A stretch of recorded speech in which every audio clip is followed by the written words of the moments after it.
Distintos temas, en un ratito también universidades que te van a interesar, que va a estar muy bueno poder escuchar cuáles han sido esos avances, pero Jaime todos los domingos nos trae una investigación, datos comparativos de universidades del país con otras del extranjero. Un adelanto, Jimmy, de lo que nos vas a contar. Alguien decía que la Argentina, ¿para qué hacer tantas universidades? Yo te voy a contar cuántas universidades tiene Argentina, cuántos tienen otros países de América Latina, para ver si la Argentina tiene muchas o a la Argentina todavía le faltan. Me da mucha curiosidad, sobre todo pensar en las universidades públicas y entender Totalmente. por qué vienen a la Argentina a estudiar de otros países limítrofes, principalmente por la jerarquía. Tenemos el lujo en este programa de poder charlar con el jefe de gabinete. Está Santiago Cafiero conectado con nosotros. Santiago, ¿cómo te va? Soy Luciana Rubinska, ¿cómo andás? ¿Qué tal, Luciana? Bien. Recién estábamos mencionando que quedamos muy revolucionados y conmovidos con la información y con la noticia del día viernes del avance de la vacuna, pero además de que Argentina fue elegida para ser probada. ¿Por qué fuimos elegidos, Santiago? Bueno, justamente en tu programa que vos tratás estos temas del desarrollo científico-tecnológico, el enclave que tiene Argentina, la inversión que ha hecho durante años y la resistencia que ha hecho durante otros años, de sus investigadores, de sus áreas científico-tecnológicas, de sus universidades.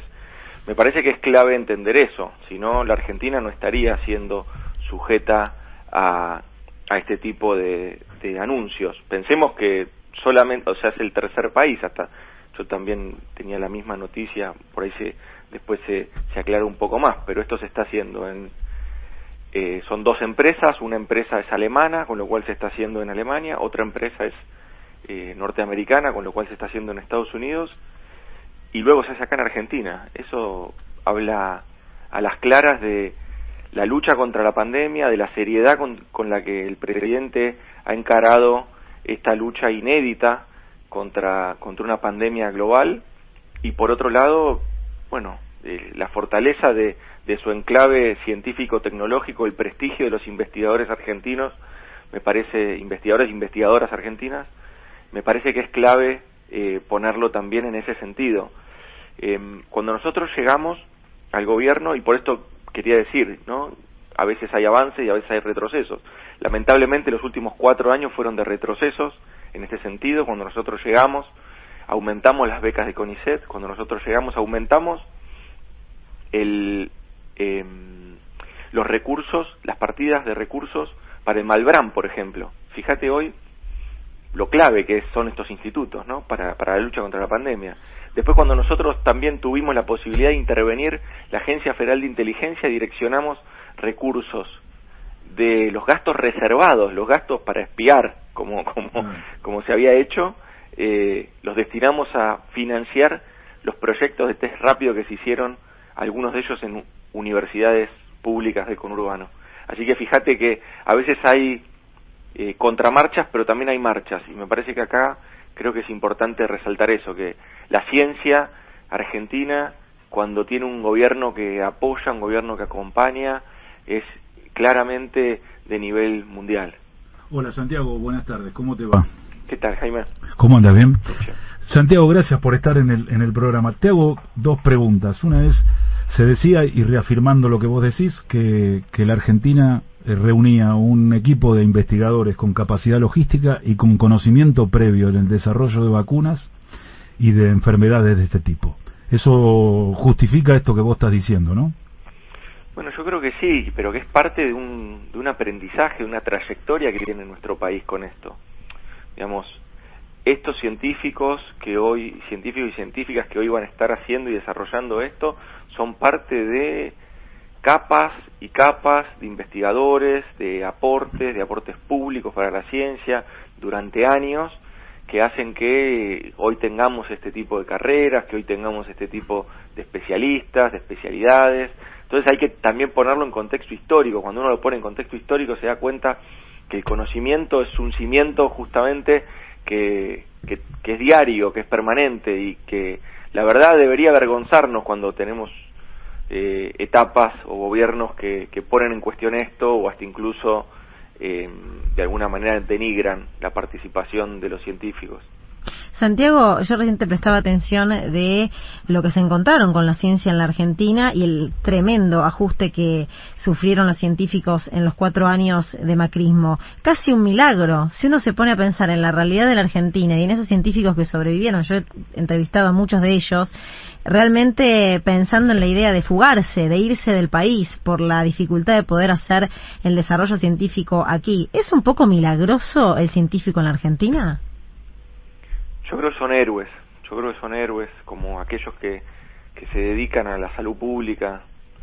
Yo creo que hoy queda a las claras. Fíjate cómo fueron ámbitos donde el gobierno anterior atacó directamente, ¿no? Arteramente atacaron a nuestros científicos, que luego terminaron siendo los que descubren y fomentan y aplican y hacen los test de testeo rápido, por ejemplo. Son los que ahora están desarrollando este enclave científico de partner con estas empresas privadas. Son también, bueno, fíjate también cuando uno hace ajuste, digamos, ¿no? Se había ajustado sobre la salud. Un 25% en términos reales se había reducido el presupuesto del Ministerio de Salud, que hasta incluso se había degradado a Secretaría. Entonces, fíjate cómo esas herramientas que hoy parecen vitales, pero o milagrosas, como decís vos. Macri el otro día dijo que este gobierno estaba destruyendo el sistema de salud de la Argentina. Sí, pero bueno, no sé, evidentemente está, no sé, está con otra información, evidentemente, porque lo que sucedió durante el gobierno anterior son los datos que yo te estoy dando. Del ministerio pasó a Secretaría y eso fue una firma de un decreto que hizo él. La caída del presupuesto en términos reales de un 25% del Ministerio de Salud, que la Secretaría, fue durante el gobierno de él. Nosotros llegamos y fíjate, en el mes de enero ya le aumentamos la partida que venía rezagada, la partida presupuestaria del Malbrán, y después la volvimos a aumentar en el mes de marzo. Santiago, las vacunas que no se habían entregado, entregado. Entonces la verdad es que eso es todo lo que hizo él, y ahora yo te puedo decir lo que hicimos nosotros: 12 hospitales modulares, infraestructura hospitalaria, terminando los hospitales. Estamos terminando el hospital de La Matanza, que María Eugenia Vidal se negaba a terminar porque decía que no hacían falta los hospitales en el conurbano. Es decir, me parece que evidentemente está con información que no es la correcta. Bueno, el otro día Ginés decía que no habían aparecido casos de sarampión, ¿no? Él no se había vacunado 2 campañas seguidas contra el sarampión. Bueno, y eso hizo que vuelva un brote en la Argentina, y cuando llegamos nosotros distribuimos más de 8 millones de dosis de vacuna, y desde la semana pasada Argentina está libre de sarampión nuevamente. Así que imagínate lo distorsionado que tiene lo que ha sido su gestión, el expresidente. Mira, curiosamente hablaron de un tema, y leí una declaración de estos últimos días de Rubinstein, que la reaparición del sarampión en la Argentina fue él estando como secretario, porque vos bien dijiste, ya no era Ministerio de Salud, sino Secretaría de Salud durante el macrismo. Dijo: es bueno que la gente manifieste su malestar político. Hay un enorme hartazgo social. ¿Qué te representa, Santiago, escuchar este tipo de declaraciones de miembros o de dirigentes políticos que ya no están en funciones, pero que realmente dejaron a la Argentina en un estado de muchísima complicación? ¿Cuál es tu opinión? No, mi opinión es que deberían llamarse a la autocrítica. Deberían llamarse a la reflexión, a hacer una autocrítica. Deberían realmente cuestionar las acciones que llevaron adelante mientras estuvieron en el gobierno. No fue un mal gobierno, fue un pésimo gobierno con una decisión política de distribuir las riquezas, concentrar las riquezas en pocas manos, de instaurar un sistema, un modelo de concentración económica, un modelo de especulación financiera, nada que ver con lo que queremos hacer nosotros. Y bueno, evidentemente Rubinstein ahora, yo no lo escuché, pero si dijo eso es porque está más de panelista político, y quizás sea mejor para los argentinos que siga siendo panelista político y que nunca más vuelva a ser ministro de Salud. Bueno, no era ministro, era secretario, ¿no? Secretario, sí. Era secretario. Santiago, 3 cosas que que decís, estas son las 3 mejores cosas que hicimos en relación a la pandemia? Bueno, yo creo que lo primero fue tomar las decisiones en tiempo y forma de aislamiento. Me parece que esa decisión que toma el presidente instaura un capítulo de una ética del cuidado en la Argentina, porque pone por encima de toda lo que es la multidimensionalidad, de lo que es la vida cotidiana de los argentinos, de lo que es la vida cotidiana en sociedad, pone por encima de cualquiera de esas variables, pone el cuidado de la vida humana. Me parece que ahí el presidente instaura una etapa de una ética del cuidado. Eso creo que fue, hasta hoy es lo más efectivo, la verdad. Hasta hoy las políticas de aislamiento en el mundo es lo más efectivo para hacer que el virus tenga menos velocidad y se propague con menos velocidad.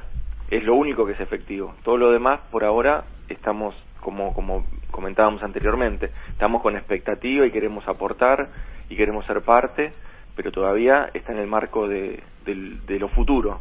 En el presente es eso. Me parece que esa es la primera. Lo segundo, creo que fue claramente instaurar una nueva etapa de inversión pública en infraestructura hospitalaria. Argentina hizo en muy poco tiempo 12 hospitales modulares en menos de 20 días, 21 días creo que fue la marca. Hizo 12 hospitales modulares, hizo centros de aislamiento también para el servicio penitenciario, infraestructura hospitalaria en todo el país. Se robusteció también todo el sistema de insumos hospitalarios en un momento donde la Argentina, donde el mundo, mejor dicho, la Argentina era parte, pero el mundo sobre todo estaba en disputa con respecto a los insumos médicos necesarios. Todo el entramado PYME, el entramado productivo de la Argentina se reconvirtió y empezó a producir sus propios insumos. Esto le dio a la Argentina soberanía desde el punto de vista de los insumos. Creo que ese también es un punto importante para rescatar esos empresarios argentinos que realmente apostaron. Y en tercero, y no por eso menos importante, yo creo que es realmente el acompañamiento de todas las familias, el acompañamiento de todos los argentinos y argentinas que con mucha responsabilidad tomamos todas las medidas de aislamiento y que entendimos que acá estamos luchando contra una pandemia y que los efectos nocivos que trae la pandemia son efectos que tenemos que poder sobrellevarlos y aliviar esa carga. Me parece que eso es muy importante. Ese compromiso y esa responsabilidad individual se transformó en una responsabilidad colectiva y esa es la mejor forma de combatir esta enfermedad. Estamos charlando con Santiago Cafiero, el jefe de gabinete. Hoy sí con las frases, pero también me resuena muchísimo una que escuché hace algunos días del albertista menos pensado, así lo presentaba cuando hacíamos el programa, que Jaime Durán Barba, que no sé si lo leíste, pero en Ecuador se está viviendo una situación tremendamente dramática, y él dijo, hubiera estado buenísimo que aquí se manejaran como en Argentina. ¿Te sorprende este tipo de confesiones de quien obviamente ha sido el ideólogo, el mentor del macrismo en la Argentina? No me sorprende, me parece que habla bien de él porque es honesto en su apreciación. Hoy el mundo está viendo cómo Argentina ha trabajado en la lucha contra la pandemia. El presidente, cuando tiene conversaciones con otros líderes mundiales, permanentemente le consultan cómo lo estamos llevando, cómo lo estamos haciendo, desde cualquiera con los que se fue comunicando el presidente. Ha planteado ese tipo de cuestiones y después lo han hecho públicos muchos. En este caso Durán Barba, pero sobre todo lo han hecho públicos, gobernadores de estados de Brasil, por ejemplo, lo han planteado. En síntesis, yo creo que el trabajo que estamos haciendo es un trabajo que tiene que ver fundamentalmente con un acompañamiento de parte de la sociedad argentina en su conjunto, en su gran mayoría, que se cuida, que cuida al otro, y eso me parece que es lo más importante. El resto, el gobierno, obviamente, el gobierno lo que ha hecho es fijar pautas, pero la sociedad las ha adoptado y creo que ha reaccionado de la forma correcta. Por eso es que tenemos los índices de letalidad más bajos. Santiago, Alberto habló la semana pasada de terminar con el discurso del odio, y el viernes vos también declaraste que cuando aparezca un discurso de odio, tiene que terminar. ¿Qué nos podés decir de eso? Mira, cuando sembrás odio vas a cosechar odiadores, así que no hay que estar pensando en otra cosa, no hay otra cosa. La política y la democracia tiene que ver con la tolerancia, tiene que ver con el respeto, con el intercambio de ideas, claramente, con el disenso en las ideas, con manifestar ese disenso, pero siempre en un marco de respeto. Esto es lo que dijo el presidente el 9 de julio y creo que es adecuado. Creo que es lo que nos tiene que convocar a toda la dirigencia política. Aquí hay límites en la política, en el diálogo político, en la discusión política, tiene que haber límites. Y esos límites no deben sobrepasarse. Son los límites de la tolerancia, del respeto, de entender que hay otras miradas. Eso me parece que es lo importante en este caso para rescatar. Yo creo que el presidente ha hecho mucho testimonio de esto y ha dado muestras de que él promueve el diálogo democrático, lo lleva adelante. Ha hecho 2 reuniones con los jefes de bloque de la Cámara de Diputados y de la Cámara de Senadores, por ejemplo. Esto ha sido inédito. Ha hecho el Poder Ejecutivo ha ido más de 60 veces al Congreso de la Nación en distintas comisiones a interactuar con legisladores, con diputados y senadores. Entonces me parece que nosotros practicamos el diálogo democrático. Creo que esa es la función de la política, y creo que me parece que hoy, como tenemos una situación de mucha angustia, la dirigencia política debe dar muestras de madurez, debe dar muestras de que está pensando en el bienestar de los ciudadanos, y que después el tramo electoral vendrá, y seguramente ahí habrá tiempo para generar ideas y para plantear propuestas distintas y hasta incluso propuestas disruptivas con las que se intente ganar alguna elección. Pero eso es parte de la democracia si se hace con respeto. Hay 2 situaciones que quiero marcar de la última semana. Vos mencionabas lo del 9 de julio, que fue un día que como periodista lo he sufrido muchísimo con los agravios al canal donde trabajo y a compañeros con los que trabajo y con los que no trabajo también. Y justamente a partir de eso hubo una denuncia penal que se le realizó a Patricia Bullrich y a Fernando Iglesias por incitación a la violencia, agravado por estos agravios, valga la redundancia, al móvil de C5N y por ir en contra de la normativa del decreto determinado por el gobierno nacional de la cuarentena estricta. Y en paralelo, la noticia y la información que se dio a conocer es que 3 de los que fueron identificados como agresores tienen que ver con el PRO. ¿Cuál es tu mirada acerca de esta información?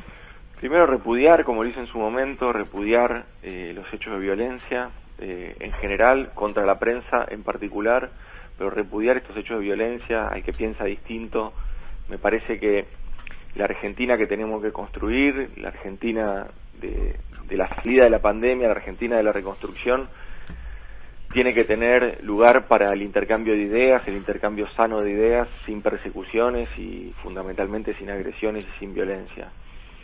Lo segundo es que creo que la dirigencia política es la primera que tiene que estar en código democrático y entendiendo que la dirigencia política es la primera que tiene que cumplir las reglas, porque si la dirigencia política no cumple las reglas, lo único que hace es agitar y agitar, y cuando vos agitás suceden estas cosas. Esa es la realidad.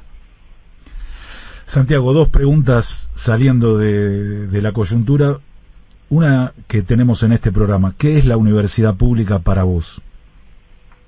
Bueno, fue el lugar donde me formé, fue el lugar donde me formé no solo académicamente, sino también, en el caso mío, estudiando ciencia política en la Universidad de Buenos Aires. Es una universidad y una carrera altamente politizada, lógicamente, con lo cual también ahí adquirí mucho de complemento de la actividad política que yo ya venía haciendo. Yo militaba en el territorio y eso realmente complementó muchas herramientas para mí. Te diría eso, la universidad pública para mí fue eso.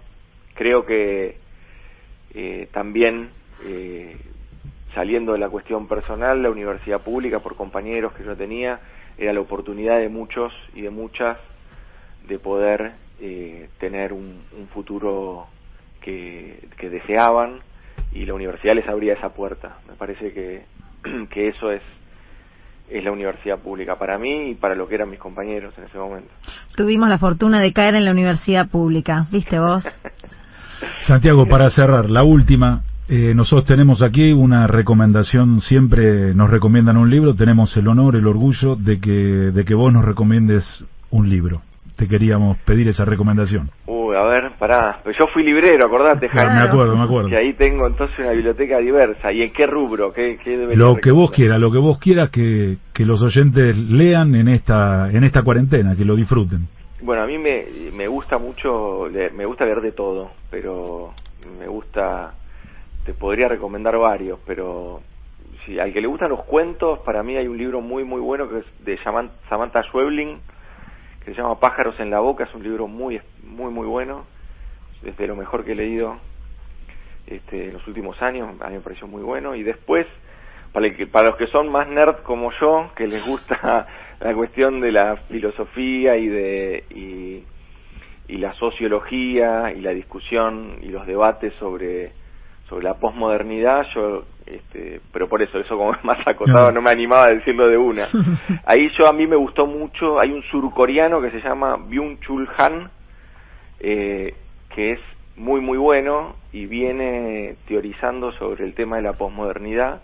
Hay un libro, hay dos libros, uno que se lo regalé a Alberto en su momento, hace un par de años, que se llama Psicopolítica, para el que le gusta la política es muy bueno, y para el que le gusta más la cuestión social o sociológica, había uno que se llamaba algo de lo distinto, la expulsión de lo distinto. Ahí está. ¿Lo leyó Alberto? ¿Te hizo una devolución? El de Psicopolítica sí, en su momento, que son libros bien chiquitos, sí. que son tesis, presentaciones de este surcoreano que es muy disruptivo por cómo está pensando las relaciones sociales que se vienen, el Estado, la sociedad, el mercado.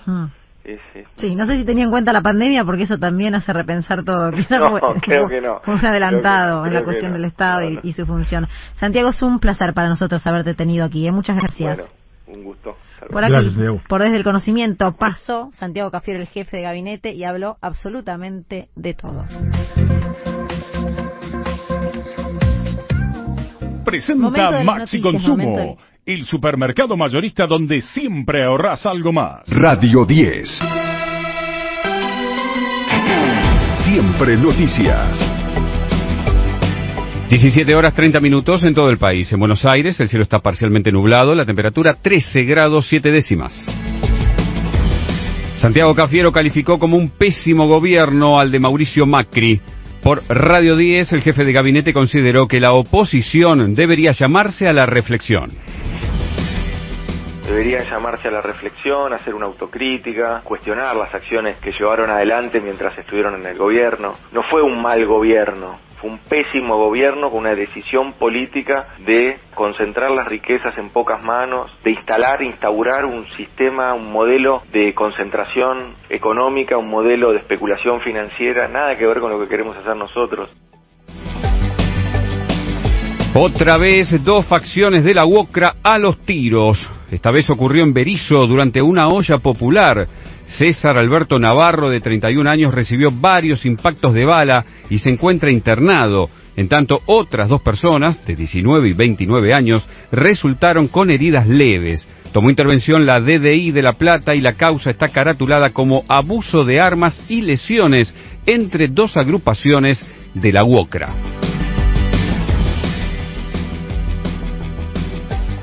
Central de Tránsito 710. Reiteramos, no funciona la línea 504 en Merlo por un paro de choferes que pide medidas de seguridad. El tiempo en Radio 10. Cielo parcialmente nublado en capital y alrededores, similares condiciones se mantendrán